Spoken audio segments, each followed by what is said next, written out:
The year is 1914. 28 men sail into the most hostile place on Earth and vanish. No satellite, no radio, no hope, trapped in ice, lost in time. What followed wasn't just survival, it was a miracle. A test of leadership, loyalty, and the indestructible human spirit. This is the story the cold tried to bury. Antarctica, the last great wilderness. A continent of silence, shaped by wind, ice, and the weight of forgotten ambition. For centuries it lured the bravest men, explorers, scientists, dreamers, to its frozen edges. Many came, few returned. But among those who dared, one name echoes louder than any other: Ernest Shackleton. He wasn't the first to reach the South Pole, he wasn't the fastest, but he led one of the most extraordinary journeys ever recorded, not one of conquest, but of endurance, of impossible odds, of walking the line between life and death for almost 2 years, with no land, no food, no contact with the outside world. This is not a story of victory, it is a story of survival, the greatest in human history. It began not with ice, but with fire. The fire of ambition. Ernest Shackleton was born in Ireland in 1874. The son of a doctor, raised not for hardship, but for books and civility. But the sea called to him, as it did to so many men in the twilight of the Victorian age. The British Empire was vast, but its heart beat strongest in uncharted lands. To explore was to serve. To endure was to be remembered. By 1907, Shackleton had already led one major Antarctic expedition. He reached farther south than anyone in history, just 97 miles from the South Pole, before turning back to save his men. It was a failure in the eyes of empire. But to the world, it proved something deeper. This man was different. He valued life over glory, a rare trait in an age of conquest. 7 years later, with the world on the edge of war, Shackleton returned to Antarctica with a new plan. Not to reach the pole, that honor had already been claimed by Amundsen. No, this mission would be greater. To cross the entire continent, from sea to sea, on foot. It had never been done. Most believed it couldn't be done, and that's why he wanted to try. He named the expedition Imperial Transantarctic Expedition, a name as grand as the task itself. He secured funding from British businessmen, appealed to national pride, and recruited a team of scientists, sailors, and dreamers. The crew would sail aboard a reinforced wooden ship named Endurance, a poetic name, borrowed from the Shackleton family motto, "By endurance we conquer." August 8, 1914. As World War I erupted across Europe, Shackleton and his crew departed England, bound for the edge of the known world. Most never expected to see them again. The frozen labyrinth. The Endurance was no ordinary ship, built in Norway, designed for polar travel. Her hull thick, her frame oak and green heart, able to resist ice pressure from all sides. But even this marvel of wood and steel would soon meet her match, because Antarctica is not just cold, it is alive. The ice moves, it breathes, it crushes. As the Endurance approached the Weddell Sea in early 1915, the temperature dropped. The water began to freeze. Slowly at first, then suddenly, the sea closed in around the ship like a fist. By January 18th, the Endurance was trapped, held fast in pack ice. Hundreds of miles from land, the men were prisoners. Their journey had ended before it even began, but Shackleton did not panic. He ordered the crew to convert the ship into a winter camp. They brought sled dogs onto the ice for exercise, built snow shelters, kept journals, staged mock trials, and music nights to keep spirits high. Shackleton knew what many explorers had forgotten. Morale was survival. A man could live without food, longer than he could live without hope. For weeks they waited for the ice to release them. It never did. Instead, the pressure increased. Gigantic sheets of ice, pushed by wind and current, squeezed the Endurance with terrifying force. The timbers groaned, the deck buckled, and on October 27, 1915, 9 months after being trapped, the Endurance finally surrendered. The ship cracked, splintered, and slowly began to sink beneath the ice.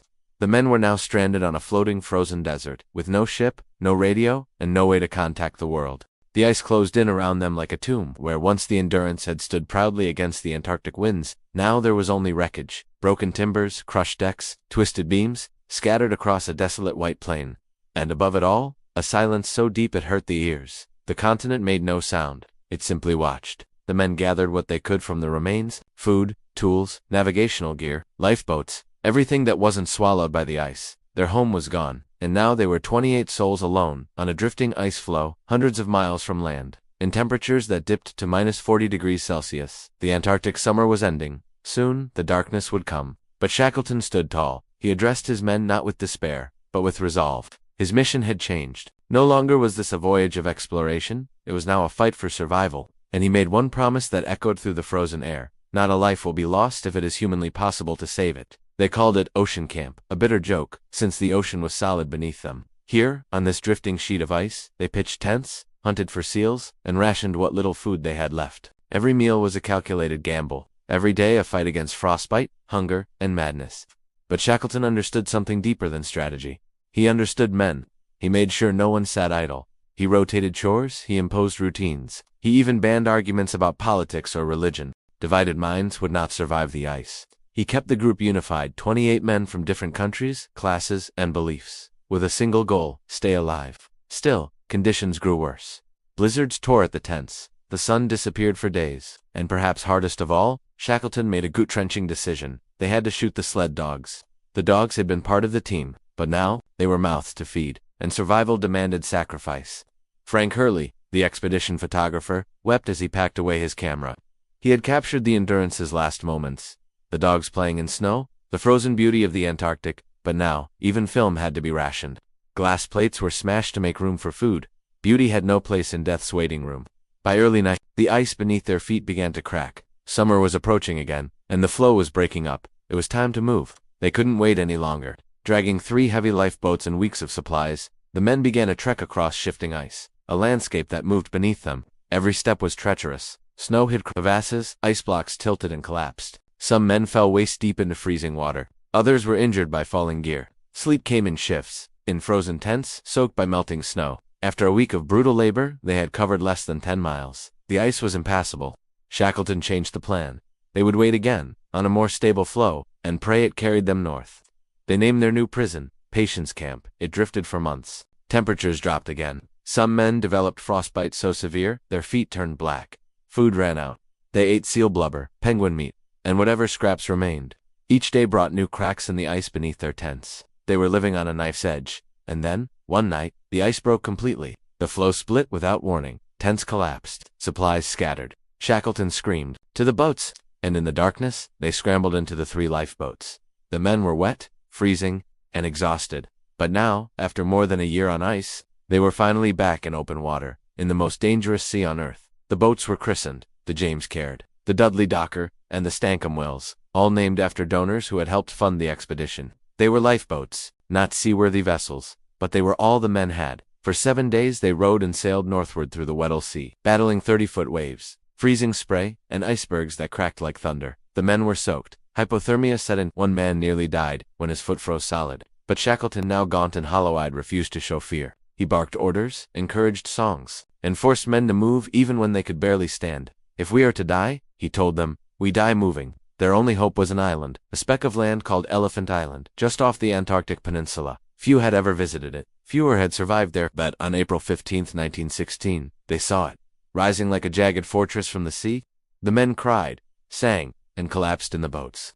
After 497 days, they had finally touched land again. It was the first solid ground their boots had felt in over a year. Elephant Island was not salvation. It was desolate, rocky, and constantly battered by storms. No shipping routes passed nearby. They were still utterly alone, and now marooned. Shackleton knew what had to be done. He would take one boat, a small crew, and attempt the unthinkable, to sail 800 miles, across the Southern Ocean in a lifeboat, through the worst seas on Earth, to reach a whaling station on South Georgia Island. It was a voyage no one had ever survived, but if he failed, they would all die. He looked at his men, cold, starved, and broken, and he said, quietly but clearly, "I will come back for you." Imagine this. A lifeboat just 22 feet long, battered by wind, weighed down by ice, with 6 men aboard, all soaked, half-starved, frostbitten. Around them, nothing but the endless howl of the Southern Ocean, the most violent stretch of water on Earth. No compass line could be trusted. No wave spared mercy. But inside that tiny boat sat a man with fire in his soul, Ernest Shackleton. This was not a voyage. It was a gamble with death. The boat was called the James Caird, reinforced by ship's carpenter Harry McNish, who used wood from the wrecked Endurance and canvas scraps to rig a makeshift deck. Shackleton selected 5 men to go with him: Frank Worsley, the ship's captain and a master navigator; Tom Crean, the quiet Irishman and polar veteran; Tim McCarthy, a strong seaman; John Vincent, and McNish, chosen not for loyalty, but because Shackleton feared they might cause trouble if left behind with only 4 weeks of rations. 1 compass, and a sextant that required stars they could barely see. They left Elephant Island behind. Shackleton looked back at the 22 men waving from the shore. Tired, shivering, hopeful, he raised his hand, then turned away. He would not look back again. What followed was one of the most dangerous boat journeys in maritime history. For 17 days, the James Caird battled waves that towered 60 feet high. The wind screamed like a banshee. Freezing spray turned the boat into a coffin of ice.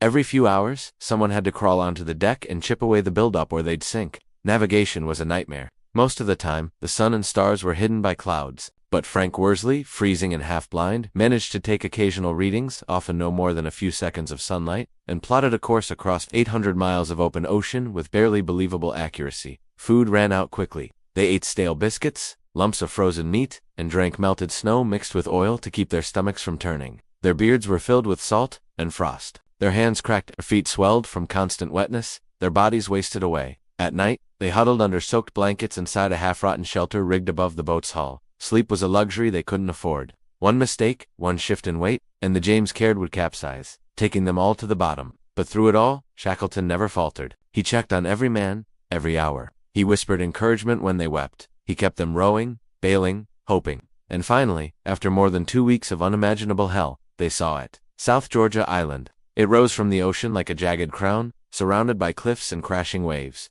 They had done the impossible.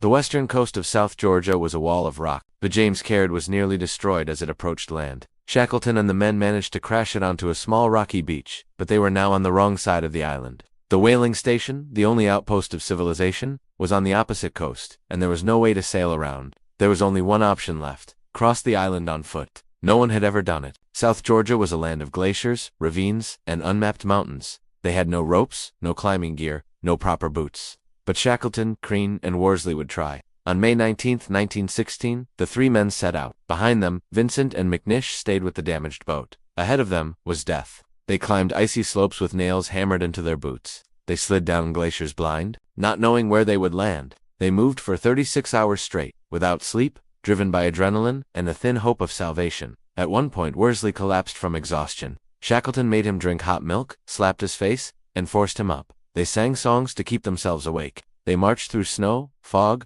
wind, and silence. And then, like a miracle, they heard a whistle. A steam whistle, a whaling station, the sound of life. They stumbled down the final slope, dirty, frozen, ragged. When the Norwegian station manager saw them, he wept. He had not heard from Shackleton's expedition in nearly 2 years. Most of the world assumed they were dead, but they were alive. Now came the next challenge. Returning to Elephant Island, Shackleton kept his word: "I will come back for you." But the sea was not done fighting. It took him 4 separate attempts over 4 months to reach his stranded men. The ice wouldn't allow passage. Ships broke down, storms destroyed progress, but he never gave up. And then, on August 30th, 1916, aboard a borrowed Chilean vessel named the Elcho, Shackleton reached Elephant Island. He scanned the shore. For a moment, he feared the worst. Then, a figure waved. Then another. All 22 men were alive. Not a single soul lost. They were shadows of the men who had left England 2 years before, weathered, starved, worn thin by time and torment. But they were alive. Against every odd, against the cold, the sea, the silence. Ernest Shackleton had brought all 28 of his men home. It was a feat so unlikely, so miraculous, that even the newspapers didn't know what to make of it. But the world barely noticed, because the world had moved on. When Shackleton stepped ashore on Elephant Island, he was met by Frank Wild, his second in command. Wild had kept the remaining men alive through months of storms and despair, always telling them, "Pack your things, boys, the boss could come today." And then, one day, he did. There were no cameras, no crowds, just silence, sobbing, and the cold weight of exhaustion lifting from their bones. Shackleton asked only one question: "Are all well?" Wild replied, "All safe, all well." It was over. But if you expect this tale to end in medals, parades, and eternal glory, you'd be wrong. By the time the men returned to England, World War I had changed everything. Cities were bombed. Empires were falling. Millions were dying in trenches. Against that horror, a polar expedition, even one of unimaginable courage, was little more than a footnote. Most of Shackleton's crew went straight into military service. Some would be killed in action within months, others faded into obscurity. Frank Worsley became a naval commander. Tom Crean returned to Ireland and opened a quiet pub. Frank Wild, loyal to the end, drifted between jobs, haunted by the ice, and Shackleton, he couldn't stay still. In 1921, 5 years after surviving Antarctica, Shackleton set out again, this time with a new ship, a new crew, and a new dream: to explore the subantarctic islands and the Beaufort Sea. Many of his original crewmates joined him. The ice still called to them, but Shackleton was not the man he once was. The strain of his previous ordeals had aged him. He suffered from heart trouble, fatigue, and depression. Yet he hid it behind the same fire that once carried 28 men across a frozen hell. On January 5, 1922, aboard the ship Quest anchored in South Georgia, the island that had saved his life. Ernest Shackleton suffered a massive heart attack. He died in his cabin, quietly, in his sleep. He was just 47 years old. His body was prepared to return to England, but his wife Emily sent a single telegram to the crew. He belongs to the South. And so they buried him there on South Georgia Island, beneath a cairn of stone, facing the sea, the place where he had fought death, and won. Today, his grave is a pilgrimage site. Explorers leave flags, coins, and letters. Not because he reached the pole, he didn't. Not because he crossed Antarctica, he couldn't. But because he kept his men alive, when every law of nature said they should have died. The word endurance has taken on a different meaning since then. It's no longer just the name of a ship. It's a symbol of human will, of what happens when leadership meets loyalty, when purpose conquers pain. Modern leadership courses study Shackleton's style. Military academies analyze his decisions. Psychologists dissect his ability to inspire hope in the face of oblivion, but no classroom can teach what he did. He made 28 men believe, every single day, that they would live. And that belief saved them. For over a century, the wreck of the Endurance remained lost beneath the ice. Forgotten, like so many relics of the heroic age of exploration. But in March 2022, an expedition using underwater drones discovered it, perfectly preserved, 3,000 meters below the Weddell Sea. The name was still visible on the stern, Endurance, frozen in time, waiting as if to remind the world that the greatest stories don't end, they endure. In the quiet space between history and myth lies a rare kind of story, one not about triumph over others, but triumph over fate. Shackleton's Antarctic nightmare was more than a test of the body. It was a revelation of the human soul. His men didn't survive because they were the strongest. They survived because they refused to give up on each other. And that, more than the voyage, the frostbite, the storms, is what makes this the greatest survival story in human history. 100 years have passed since Shackleton's boots touched the ice. We've been to the moon, we've mapped the ocean floor. We carry satellites in our pockets and send drones across Mars. But ask yourself, with all that, could we do what they did? Could we survive 2 years without food supply chains, GPS, or even hope? Would we carry each other when our legs failed? Would we follow a man, not because he was rich or powerful, but because he never asked of others what he wouldn't do himself? That is why this story still matters. Because in every office, every battlefield, every disaster zone, there's a moment when someone has to stand up and say, "We will get through this together." Shackleton did that. Again and again. Modern leaders study Shackleton not for his expeditions, but for how he led under pressure. He had no script, no contingency plan, but he had emotional intelligence, something rarely taught in his time. He knew when to discipline and when to forgive. He knew who to keep close and who to challenge. He knew that hope was oxygen, and if it ran out, the body would soon follow. He slept closest to the most rebellious men, not to punish them, but to neutralize their discontent. He kept spirits up with laughter, structure, even football matches on the ice. He gave the worst jobs to the strongest, and the easiest jobs to the weakest, because no man was left behind. This was Shackleton's unwritten code. We are only as strong as our weakest, so protect the weak. It wasn't about control, it was about trust. It's easy to celebrate Shackleton, but it's just as important to remember the men who followed him. Sailors, scientists, cooks, and carpenters. Ordinary men who chose unity over fear. Frank Wilde, who kept hope alive for months on Elephant Island. Tom Crean, who marched across mountains with torn boots and a bleeding heel. Frank Hurley, who risked frostbite to preserve photographs, the only visual evidence we have today. And Perce Blackborough, the teenage stowaway who lost his toes, but never lost his grin. They were not heroes when they left, but they became heroes when they refused to abandon each other. When the wreck of the Endurance was found in 2022, after 107 years under the sea, it hadn't rotted, it hadn't broken, the cold had preserved it. The name across the stern still shone like gold. Endurance, and inside that word is everything the story stands for. Grit in the face of collapse. Hope when hope seems foolish. Leadership without ego. Brotherhood in a place that wants you dead. The ice did not erase their story. It carried it. So now, Johnny, imagine yourself there, on the ice, as the sun sets for the last time in months. The ship is gone. Your food is gone. The cold is creeping into your bones. You look to the man beside you, and he says, "We're going to make it." Would you believe him?